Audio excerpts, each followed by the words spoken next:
Halo guys, perkenalkan nama saya Rizky Nuridayat dari kelas 12 Farmasi. Di sini saya sebagai moderator di kelompok 1 PPKN yang berjudul Good Governance atau Kelola Tata yang Baik dalam Penyelenggaraan Pemerintahan. Mari kita saksikan penjelasan tentang Good Governance dari teman-teman saya.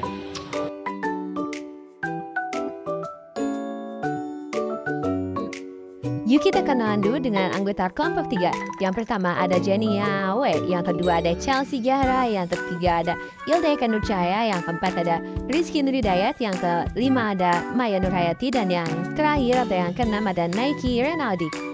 Kira-kira apa itu good governance? Menurut World Bank, good governance merupakan penyelenggara manajemen pembangunan yang solid dan bertanggung jawab yang sejalan dengan prinsip demokrasi dan pasar yang efisien dan pencegahan korupsi baik secara politik maupun administrasi. Yang selanjutnya nomor 2, menurut UNDP United Nations Development Program, tata pemerintahan yang baik. Good Development merupakan penggunaan wewenang ekonomi, politik, dan administrasi guna mengelola urutan-urutan negara pada semua tingkat. Menurut Lembaga Administrasi Negara atau LAN atau pengelolaan pemerintahan yang baik dan bertanggung jawab. Good governance yaitu penyelenggaraan pemerintahan negara yang solid dan bertanggung jawab serta efisien dan efektif dengan menjaga kesinergian interaksi yang konstruktif di antara domain-domain negara, sektor swasta, dan masyarakat. Good governance adalah pengelolaan segala macam urusan publik secara efektif melalui pembuatan peraturan atau kebijakan yang baik demi mempromosikan nilai-nilai permasyarakatan.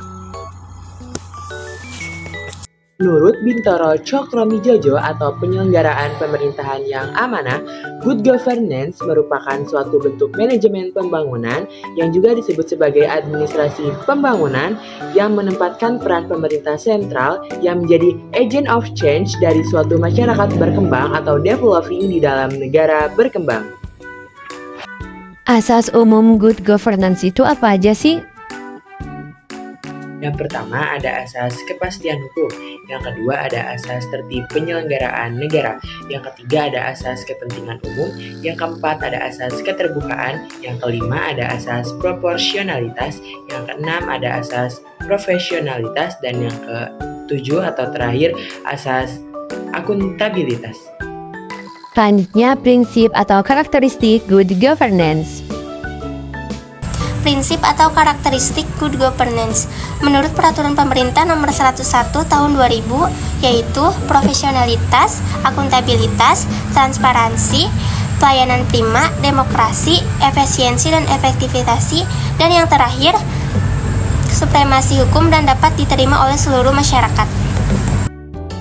Menurut UNDP tahun 1997, partisipasi, akuntabilitas, aturan hukum, transparansi, daya tangkap, berorientasi, konsensus, berkeadilan, efektivitas dan efisiensi, dan yang terakhir visi strategis. Menurut Bappenas, Badan Perencanaan Pembangunan Nasional, wawasan ke depan, keterbukaan dan transparansi, tanggung gugat, supremasi hukum, demokrasi, profesionalisme dan kompeten, daya tanggap, keefisienan dan kompetensi, desentralisasi, kemitraan dengan dunia usaha dan masyarakat, komitmen pada penggunaan kesenjangan, komitmen pada lingkungan hidup, dan komitmen pada pasar yang fair.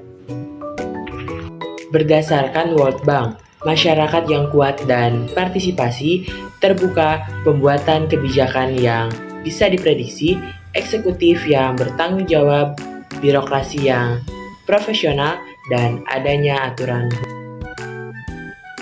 Selanjutnya peraturan perundang-undangan good governance. Perundang-undangan good governance.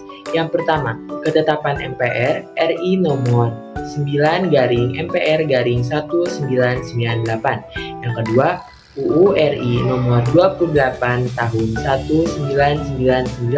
Yang ketiga, UU RI nomor 32 tahun 2004. Yang keempat, UU RI nomor 10 tahun 2004.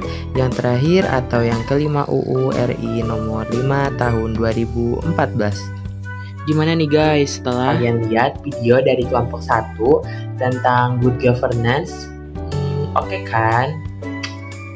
Mungkin cukup sekian ya guys penjelasan tentang good governance dari kelompok 1. Kurang lebihnya mohon maaf. See you.